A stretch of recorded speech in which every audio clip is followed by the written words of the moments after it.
तो आज हमने स्टार्ट करना है मल्टी फैक्टोरियल डिसऑर्डर। इसमें क्या होता है कि इसमें जीन भी इन्वॉल्व होते हैं, मल्टीपल जीन इन्वॉल्व होते हैं, प्लस इसमें आपका लाइफस्टाइल इन्वॉल्व होता है, इसके अलावा एनवायरमेंटल फैक्टर भी इन्वॉल्व होते हैं। तो ये तीन चीज़ें, multiple gene plus environmental factor plus your lifestyle, ये मिल के कोई अगर डिजीज काज करते हैं, कोई डिसऑर्डर काज करते हैं, तो इसको हम मल्टी फैक्टोरियल डिसऑर्डर कहते हैं।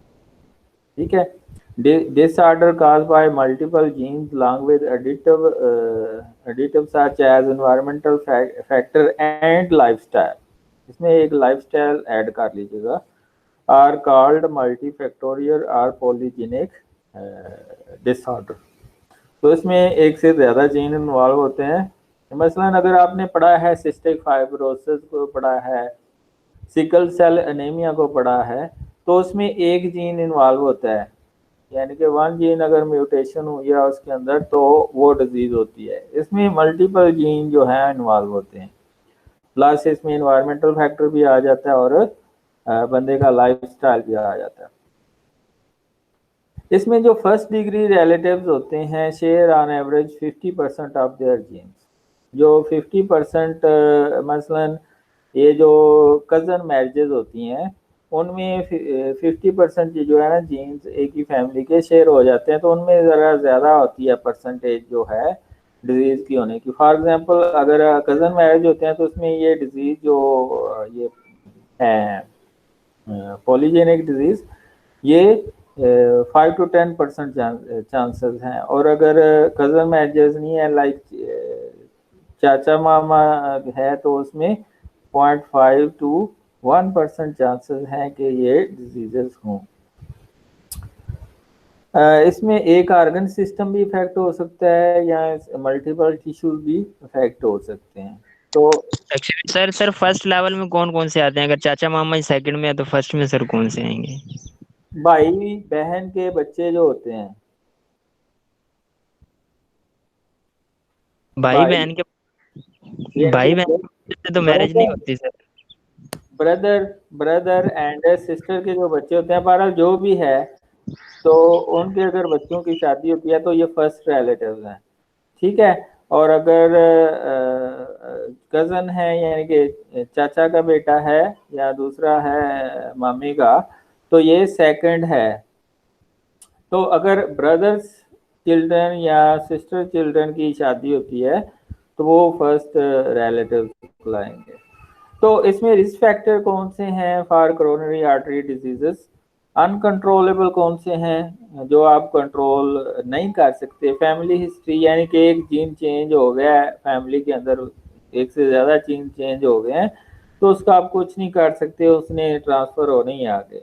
आगे एज है, कुछ ऐसी डिजीजेज हैं वो मसलन स्काइजोफ्रेनिया है, ये 65 के बाद जो है ये प्रोमिनेंट हो जाती है, यानी कि इसमें आपकी थिंकिंग पावर, इसमें मेंटल डिसऑर्डर आ जाते हैं। इसके अलावा मेल सेक्स के अंदर कुछ डिजीजेस प्रोमिनेंट होती हैं क्योंकि उसमें वाई एक्स वाई होता है और एक्स के ऊपर भी कुछ जो मल्टी फैक्टोरियल डिजीजेस होती हैं। पोटेंशियली कंट्रोलेबल और ट्रीटेबल फैक्टर कौन कौन से हैं? फैटी डाइट, अगर आपको हाइपरटेंशन है या आपके अंदर ट्राइग्लिसराइड का लेवल है तो आप डाइट को कंट्रोल कर सकते हैं। हाइपरटेंशन ब्लड प्रेशर का बढ़ जाना, ये भी कोलेस्ट्रॉल लेवल के बढ़ने की वजह से हो सकता है, या उसमें मल्टी फैक्टर हो सकते हैं। स्मोकिंग आपके लंग्स को अफेक्ट कर सकता है, ठीक है, और आपको यानी कि अस्थमा वगैरह की प्रॉब्लम हो सकती है, यानी कि सांस लेने में प्रॉब्लम हो सकती है।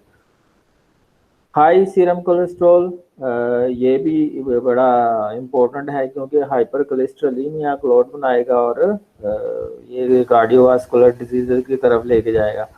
लो सीरम एचडीएल, इसका मतलब है कोलेस्ट्रॉल बढ़ जाएगा। अगर एचडीएल का, अगर अल्फा प्रोटीन कम है तो एचडीएल का लेवल भी कम हो जाएगा। तो इसमें भी मल्टीपल फैक्टर हैं, लाइक एसेंशियल फैटी अगर नहीं लेते आप तो एचडीएल का लेवल लो हो जाता है और एलडीएल का लेवल बढ़ जाता है। स्ट्रेस में भी एंजाइटी होती है, उसमें आपको गैस्ट्राइटिस वगैरह की प्रॉब्लम हो सकती है स्ट्रेस के अंदर। इसके अलावा मैदे की प्रॉब्लम हो सकती है। इनसफिशिएंट एक्सरसाइज अगर नहीं आप नहीं करते तो उसमें ओबेसिटी है, डायबिटीज है, ये डिजीजेज हो सकती हैं। तो ये जो मल्टी फैक्टोरियल डिसऑर्डर होते हैं इसमें मोस्टली तीन चीज़ें होती हैं। एक तो जेनेटिक है, ठीक है, दूसरा एनवायरमेंटल फैक्टर है और तीसरा आपका लाइफस्टाइल है कि आप अपने लाइफस्टाइल को किस तरह रखते हैं। सबसे पहली है अस्थमा। अस्थमा के अंदर क्या होता है कि आपको सांस लेने में प्रॉब्लम आती है, सांस लेने में प्रॉब्लम होती है। इसमें स्मोकिंग हो सकती है या कोई वायरस बैक्टीरियल इन्फेक्शन भी हो सकती है। ऑटोइम्यून डिसऑर्डर, इसमें आपका क्या क्या है कि अपनी ही बॉडी को जो है ना मैक्रोफेजेस खाना शुरू हो जाते हैं। तो ये बैक्टीरियल इन्फेक्शन की वजह से भी हो सकता है और दूसरे एनवायरमेंटल फैक्टर। अल्जाइमर डिजीज में क्या होता है कि आपकी जो सेंट्रल नर्वस सिस्टम है उसमें डिसऑर्डर आ जाते हैं जिसमें आपकी थिंकिंग पावर कम हो जाती है और आप डिमेंशिया लाइक सिम्टम्स आते हैं, यानी कि आपके ऊपर आपके नर्वस सिस्टम का कंट्रोल कम हो जाता है। कैंसर है, क्लेफ्ट प्लेट यानी कि लिप्स का फटा होना।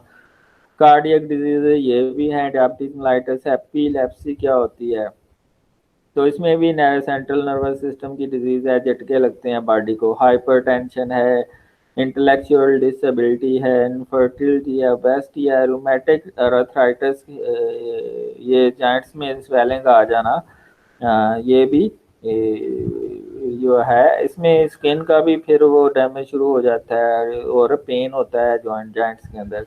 स्काइजोफ्रीनिया ये 65 की साल के बाद ज़्यादा होती है और इसमें आपका सर जो ये मल्टी फैक्टोरियल डिजीजेस हैं। हाँ ये सारी मल्टी फैक्टोरियल डिजीजेज हैं, ठीक है। Okay sir. ये स्काइजोफ्रीनिया में क्या होता है कि जो स्पाइनल कार्ड है ये प्री बर्थ, इसको आप डिफेक्ट कह सकते हैं। इसमें आपका स्पाइनल कार्ड और दूसरा क्या होता है स्पाइनल कार्ड और जो आपका बैकबोन है वो प्री मेच्योर होते हैं और ये ओपन नहीं होते, ठीक है। और इसमें भी न्यूरल डिसऑर्डर्स आते हैं।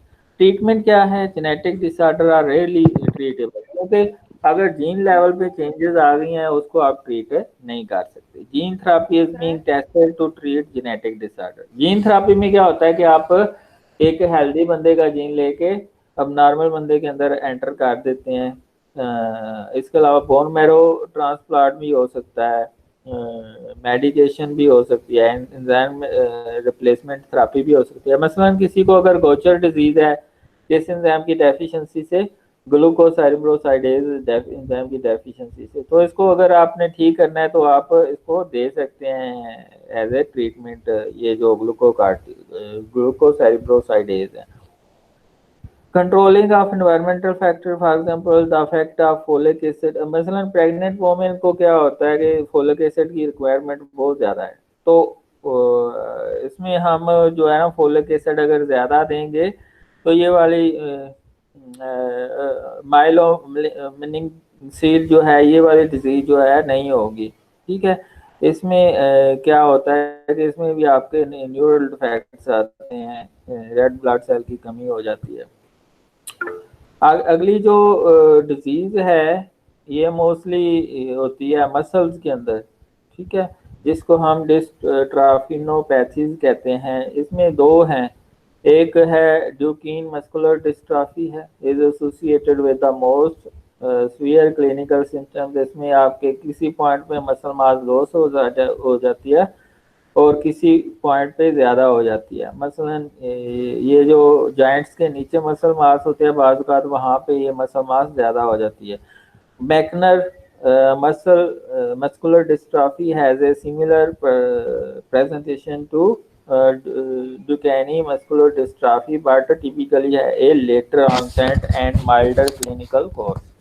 Patient with an intermediate phenotype may be classified clinically having either mild Duchenne muscular dystrophy or Beckner muscular dystrophy. ये आप दे सकते हैं. What are the causes of this disease? It is genetic, caused by a mutation of the dystrophin gene located on the chromosome number 21. इसमें deletion हो जाती है around 72 of the patient. कुछ jeans जो कि मसल की ग्रोथ को control कर रहे होते हैं, जो डिस्ट्रोफन को कंट्रोल कर रहे होते हैं, यानी कि मसल मास की फॉर्मेशन को कंट्रोल कर रहे होते हैं, उनकी डिलीशन हो सकती है.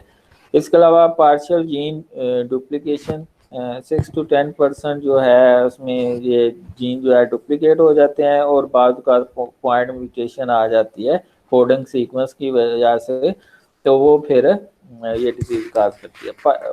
सर ये क्रोमोसोम नंबर की समझ नहीं आई, XV21.2 किस तरह से? ऑटोसोम नंबर क्रोमोसोम 21 होता है, उसमें आ जाती है. ये पॉइंट्स होते हैं जो 21.2, ये आपको करने की जरूरत नहीं है. ये जो है ना, जब आप सीक्वेंसिंग या उसके ब्रॉड लेवल पे जाएंगे ना तो फिर आपको समझ आएगी. सर वो इंटरमीडिएट वाला भी बता दें, उसकी भी नहीं समझ आई. कहाँ पे इंटरमीडिएट? ये सर जहाँ टाइप्स इसकी दो, इंटरमीडिएट फिनोटाइप वाला, इसके बाद यानी कि जो दरमियानी इन दोनों के दरमियान जो सिम्टम्स आते हैं उनको इंटरमीडिएट फिनोटाइप कहते हैं. ठीक है, यानी कि उसमें माइल्ड सिम्टम्स होते हैं, जिसमें ये डुकेनी मस्कुलर डिस्ट्रॉफी के भी सिम्टम्स होते हैं और बैकनर मस्कुलर डिस्ट्रॉफी के भी सिम्टम्स होते हैं. लेकिन ये माइल्ड डिजीज है. ये क्या है? माइल्ड डिजीज होती है जिसमें दोनों आ जाते हैं. इसमें ये काजेज हमने पढ़ लिए हैं. पैथोजेनेसिस क्या है? Muscle cell membrane damage. हाँ जी सर, इंटेलेक्चुअल डिसेबिलिटी भी बता दें कि वो क्या है? इंटेलेक्चुअल डिसेबिलिटी आपके जो सोचने समझने की सलाहियत है वो कम होती है. ठीक है, और इसमें यानी कि एनवायरमेंटल फैक्टर भी होते हैं जो जीन के अंदर म्यूटेशन, मसलन हैवी म्यूटेशन जो आपकी जो इंटेलिजेंट को कंट्रोल कर रहे होते हैं, उन जीन के अंदर म्यूटेशन लेके आते हैं. मसलन हैवी मेटल्स हो सकती हैं जो जीन के अंदर म्यूटेशन, एक से ज़्यादा जीन के अंदर म्यूटेशन ले आ सकती हैं. The excess cytosolic calcium can activate calpains which promote muscle proteolysis. ये जो कैल्पेन्स हैं ये कैल्शियम डिपेंडेंट प्रोटीन होती है. अगर कैल्शियम ज़्यादा होगा तो ये एक्टिव हो जाती है. जब ये एक्टिव हो जाती है तो ये प्रोटियोलिटिक एक्टिविटी शो करती है, तो जिसकी वजह से प्रोटीन जो है आगे जाके डाइजेस्ट होती है मसल की और मसल वीक हो जाते हैं. वीकनेसेस कहाँ पे आती हैं? तो हाँ जी, ये माइक बंद कर दें क्योंकि ये लेक्चर मैंने यूट्यूब पे भी फेंकना है, तो एट द एंड आप मैक्सिमम क्वेश्चन कर सकते हैं. ठीक है, एट द एंड आप मैक्सिमम क्वेश्चन ये नोट करते जाएं, आप एट द एंड कर सकते हैं क्योंकि ये यूट्यूब पे जाना है लेक्चर. अब वीकनेसेस कहाँ पे आती हैं? Proximal before distal limb muscle, यानी कि ऊपर वाले पोर्शन में ज़्यादा वीकनेस होती है than distal limb muscle. Lower before upper extremity, यानी कि जो फिंगर टिप्स हैं उसमें कम होता है, उससे नीचे वाले एरिया में ज़्यादा होता है. Difficulty in running, jumping, walking up steps, ये इसमें ये आपके चलने फिरने में आपको दुश्वारी होती है. वेटिंग गेट, यानी कि लड़खड़ाती आपकी चाल होती है. लंबर लॉर्डोसिस क्या होता है? इसमें जो है वो मसल मास डिक्रीज हो जाती है और आपके जो बॉडी का वेट है आपके टोस और नीज के ऊपर आ जाता है. Pseudo hypertrophy of calf muscle due to fat infiltration. इसमें क्या होता है कि जो मसल मास होती है जॉइंट्स के नीचे, काफ्स के अंदर, काफ मसल्स के अंदर, वो बढ़ जाती है और इसमें आपको चलने फिरने में दुश्वारी आती है. Patients are usually wheel chair bound by the age of 12। जब इनकी एज, बच्चों की एज 12 साल तक हो जाती है, फिर इनको व्हील चेयर पे लाना पड़ता है। ये आप देख सकते हैं गोवर साइन, इसमें आप देख सकते हैं कि आपके टोज के ऊपर और हैंड्स के ऊपर सारा वेट किया हुआ है, ठीक है। तो patient uses his hands and arms to walk up his own body from squatting position। squatting position क्या होता है कि आपके टोज के ऊपर सारा वजन हो जाता है, हैंड्स के ऊपर सारा वजन आ जाता है। Due to lack of hip and thigh muscle strength, इसमें आपके हिप और थाई मसल की स्ट्रेंथ कम होती है, जिसकी वजह से आपको चलने में दुश्वारी होती है, तो फिर आप लिम्बर होके चलते हैं आगे। एक्स लिंक्ड इनहेरिटेंस में क्या है? एक्स लिंक्ड, ये हम पढ़ चुके हैं, थोड़ा सा दोबारा रिवाइज करना है इसको। एक्स लिंक्ड इनहेरिटेंस में भी X linked dominant, X linked recessive, X linked codominant, ठीक है।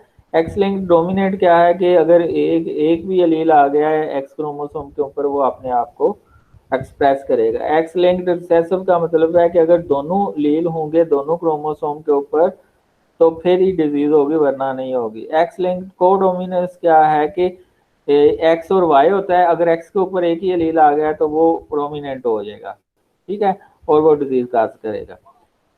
Sickle linked genes show the dominance recessive relationship only in homogametic sex, यानी कि सिकल जो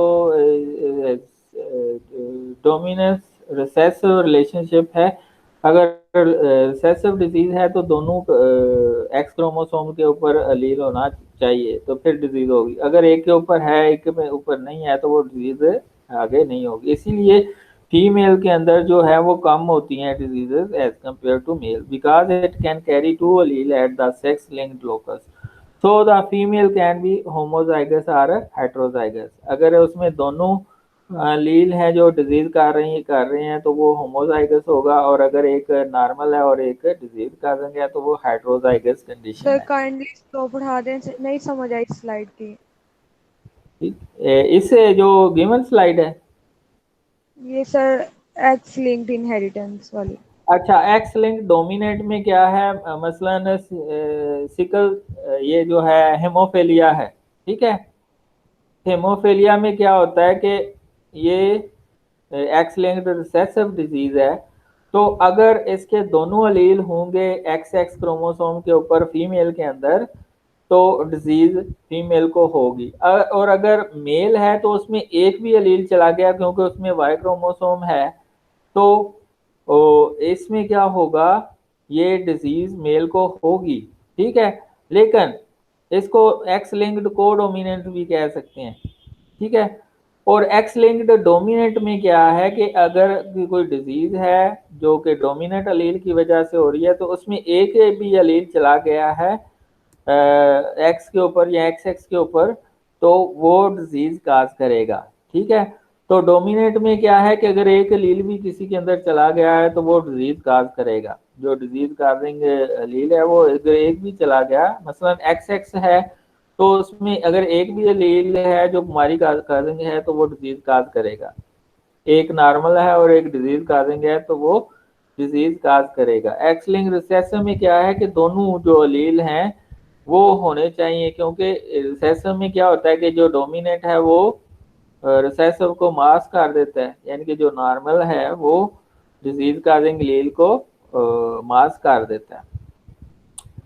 sex linked gene show the dominance, ये अगर आगे एग्जांपल आएंगी तो आपको और ज्यादा समझ आएगी। Sex linked gene show the dominance recessive relationship only in homogametic sex, ठीक है। क्या ये मैं जो ऊपर चीजें एक्सप्लेन की हुई हैं वो उसको बता रहा है कि अगर एक्स लिंक डोमिनेंट है तो अगर एक भी एलील आ गया है तो वो डिजीज कार्य करेगा। रिसेसिव में क्या है, दोनों एलील आने चाहिए फिर डिजीज होगी, ठीक है। तो फीमेल्स में अगर दोनों एलील आए हैं तो फिर डिजीज होगी, वरना नहीं होगी, जो डिजीज काजेंगे हैं रिसेसिव केस में। because it carry two allele at the sex linked locus, so female can be homozygous or heterozygous। अगर तो homozygous है तो डिजीज होगी, और अगर ये रिसेसिव डिजीज की फॉर्म में हम बात कर रहे हैं, ठीक है। और अगर होमोजाइगस है तो डिजीज होगी, अगर हेट्रोजाइगस है तो डिजीज नहीं होगी। In the heterozygous sex like male, male में क्या होता है, हेट्रोजाइगस है, एक एक्स है और एक वाई है। Male in human and female in birds में इसके अपोजिट होता है, do not show dominance recessive relationship because the existence of only a single X and Z chromosome. अब ह्यूमन के मेल के अंदर आप देखें एक एक्स है एक वाई है, तो अगर एक्स लिंक्ड रिसेसिव लील भी आ गया तब भी डिजीज हो जाएगी। ठीक है, तो इसमें आपने इसमें कंसेप्ट नहीं रह जाएगा कि डोमिनेंट कौन सा है रिसेसिव कौन सा है, तो इसको हम हेट्रोगैमेटिक सेक्स कहते हैं और इसमें डिजीज होने के चांसेस ज्यादा हो जाते हैं।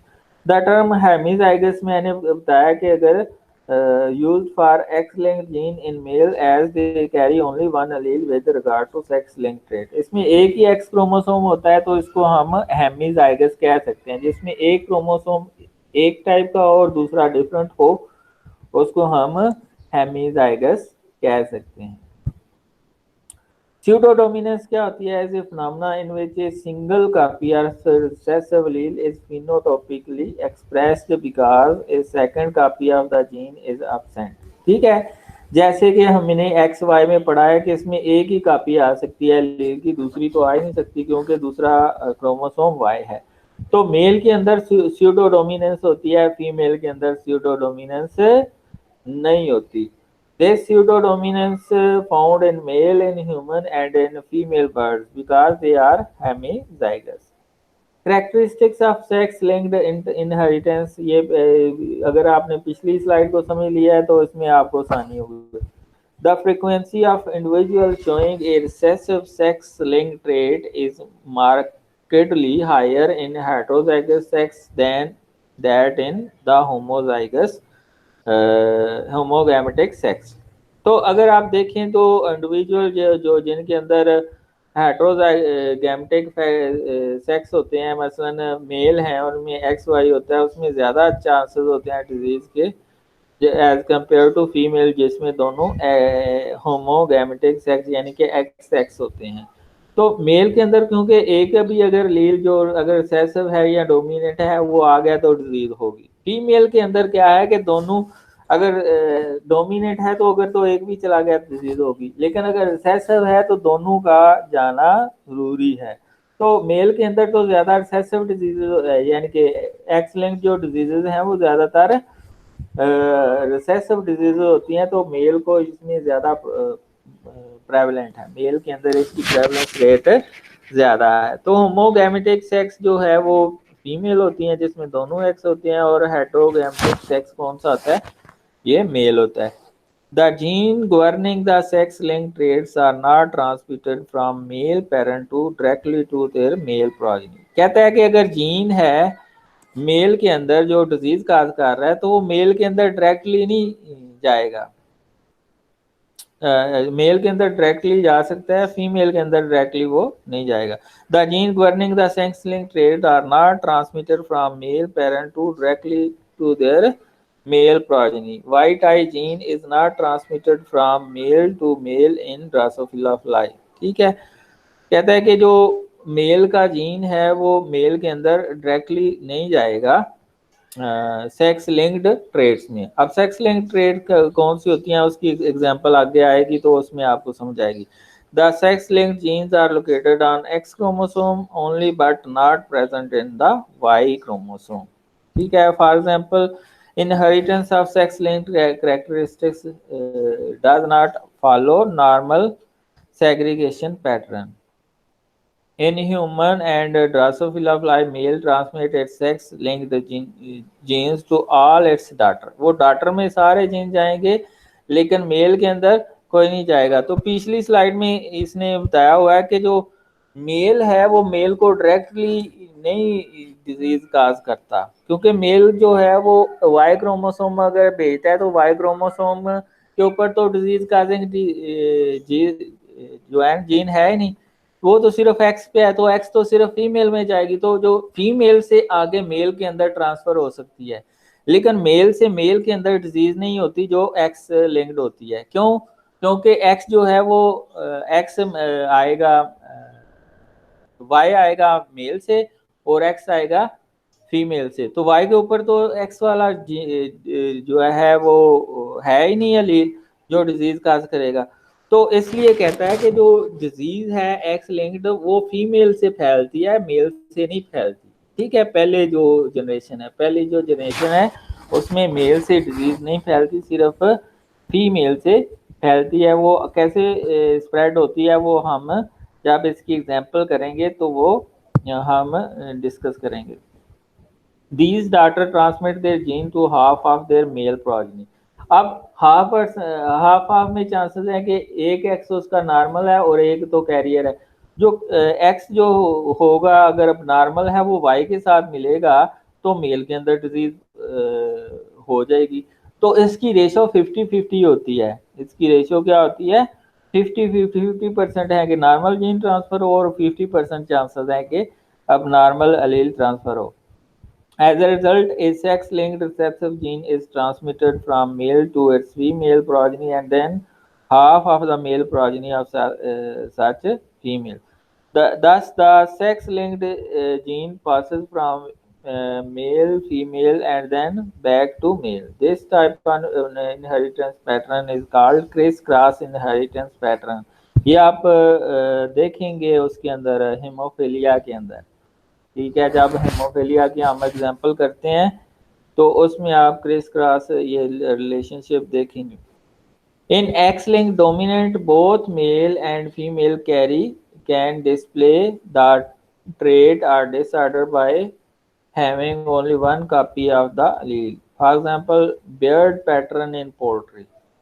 ठीक है, जो बियर्ड पैटर्न इन पोल्ट्री ये तो आपको करने की जरूरत नहीं है, इसमें जो पोल्ट्री की डिजीजेज हैं वो छोड़ देनी है और आपने सिर्फ ह्यूमन की करनी है। ठीक है, in X linked recessive male can display the trait by having only one copy of allele but female it display when the both recessive allele are present. Example are eye colour and Drosophila. Colour ये आपने करनी है, colour blindness in human, ये haemophilia करना है आपने in human. ठीक है, ये आगे के पोल्ट्री की डिजीजेस आपने छोड़ देनी है। हेमोफिलिया में क्या है? It is a heredity defect which is governed bye recessive gene and is inherited through female. Female क्यों इनहेरिट इसकी इनहेरिटेंस होती है? क्योंकि फीमेल के अंदर अगर एक कैरियर है तो वो अगर कैरियर वाई के साथ मिल गया तो मेल के अंदर डिजीज होगी। ठीक है, लेकिन वो मेल जो जिसको डिजीज है वो आगे मेल को नहीं कर सकता। ठीक है, फीमेल को कैरियर एलील दे सकता है। ठीक है, in case of marriage between hemophilic woman and normal man, the disease will be transmitted to 50% of the sons even if the gene is heterozygous condition in the carrier। कहता है कि अगर आप marriage करते हैं हेमोफिलिक वोमेन और normal man की, फिर भी 50% जो मेल हैं वो डिफेक्टिव होंगे। और उसकी वजह क्या है कि जो अगर हेमोफिलिक वोमेन है तो वो उसका एक्स जो एलील है वो वाई के साथ मिलता है तो वाई तो एक्सप्रेस नहीं हो रहा, सिर्फ एक्स एक्सप्रेस हो रहा है, तो वो डिजीज काज करेगा। तो ये आप क्रॉस दे सकते हैं हेमोफिलिक वोमेन का नॉर्मल मैन के साथ। ठीक है, तो इसमें जो नॉर्मल है वो एक्स एच और एक्स एच है, लेकिन जो मेल है वो जो है वो हीमोफिलिक है, लेकिन फीमेल है आगे डिजीज कैरियर है, डिजीज आगे काज कर सकती है। ठीक है, पेरेंट में नॉर्मल वोमेन और हीमोफिलिक मैन का अगर क्रॉस बनता है तो स्पर्म एक्स और वाई होंगे और जो नॉर्मल जो फीमेल है उसमें एक्स एच और एक्स एक्स यानी कि दोनों नॉर्मल एलील है। जब इनका क्रॉस होता है तो नॉर्मल फीमेल हैं दो और दो ही नॉर्मल मेल हैं। ठीक है, अब ये जो नॉर्मल फीमेल हैं ये आगे डिजीज मेल के अंदर काज कर सकती हैं। अगर आप ये इसका और आगे किसी अगर हेमोफिलिक मैन का हेमोफिलिक वोमेन के साथ होता है तो फिर फीमेल के अंदर डिजीज होने के चांसेस होते हैं। सिमिलर जो आपका पैटर्न है वो कलर ब्लाइंडनेस में आप देख सकते हैं। This trait is governed by the recessive gene located on the X chromosome. A person having such defects cannot differentiate between red and green color. ठीक है, इसमें वो रेड और ग्रीन कलर में डिफरेंशिएट नहीं कर सकता। इस इन चीज़ों को हम पहले कर चुके हैं, ये तो थोड़ी सी रिवीजन की क्लास है आपकी। Sons from the marriage between color blind man and normal woman will be normal।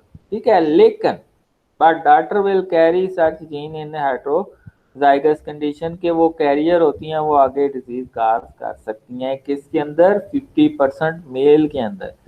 Marriages of such carrier girl with color blind boy will produce children in which both male and female children will be color blind each in 50% cases। मैंने जो आपको पीछे cross बना के similar cross आप बना सकते हैं, जो आपने पीछे क्रॉस बनाए हैं ना हीमोफीलिया के लिए, कलर ब्लाइंडनेस के लिए भी सिमिलर पैटर्न जो है इनहेरिटेंस का शो होगा।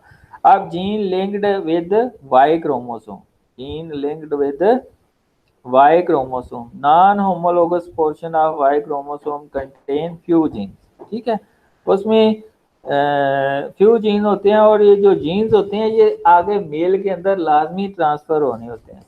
To gene appear to be located in such in this region in Drosophila for male fertility. इसको नहीं करना आपने क्योंकि आपका ह्यूमन जेनेटिक है, तो आपने सिर्फ ह्यूमन के ऊपर कंसंट्रेट करना है। इसी तरह पॉलीजेनेटिक्स में आपने वो वीट का किया है जिसमें हेक्साप्लाइडी होती है, उसको भी आपको पता होना चाहिए कि ये हेक्साप्लाइडी है, उसकी डिटेल करने की इतनी ज्यादा जरूरत नहीं है।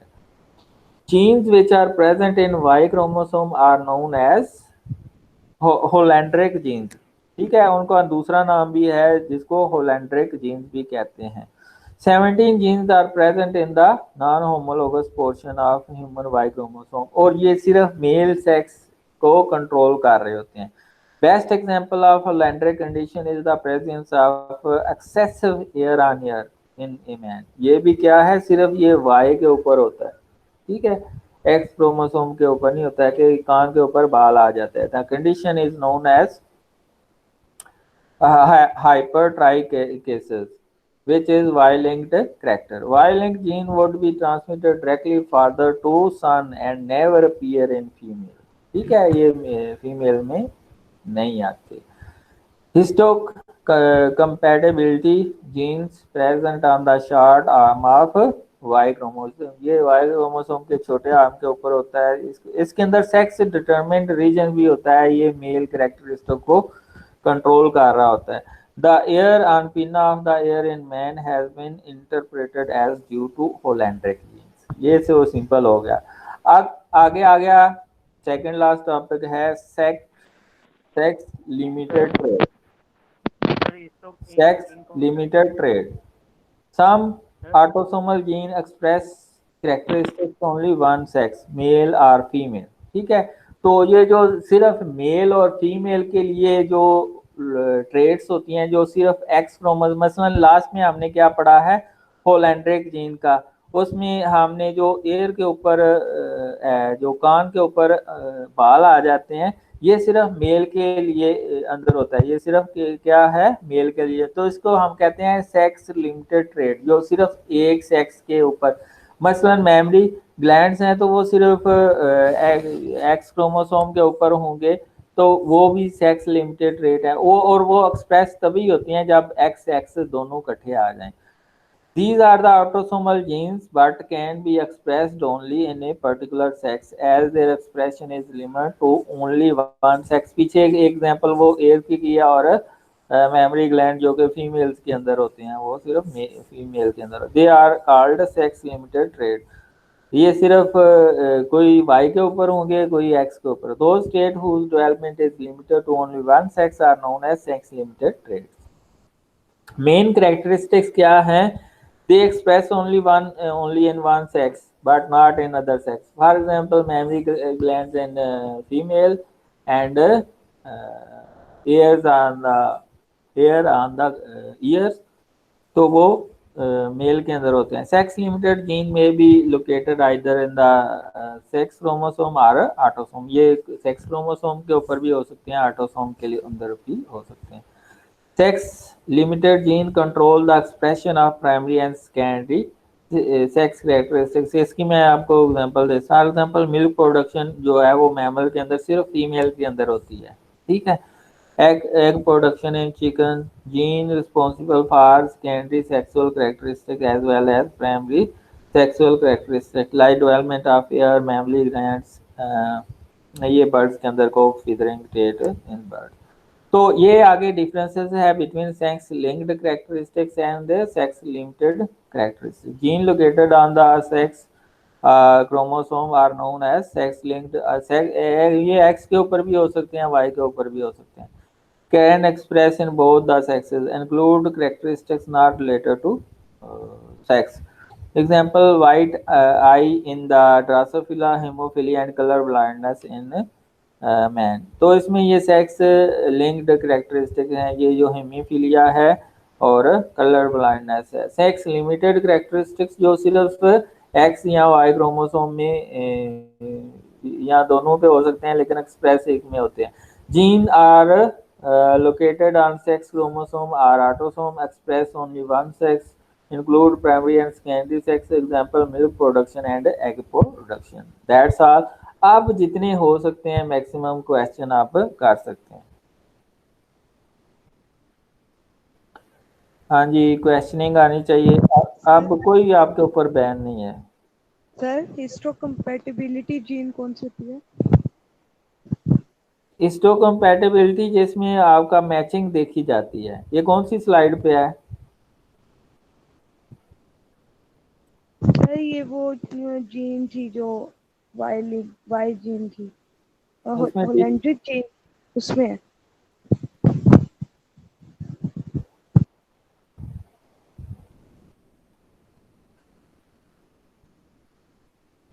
सर ये आगे वाली साइड पे है।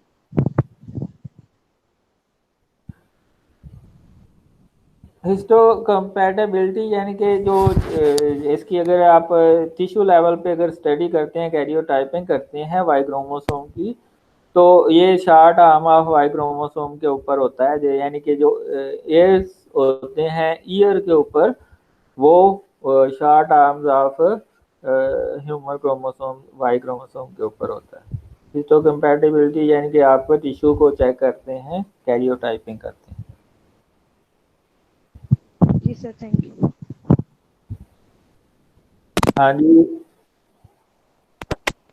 हेलो हाँ जी। सर, ये हिस्टो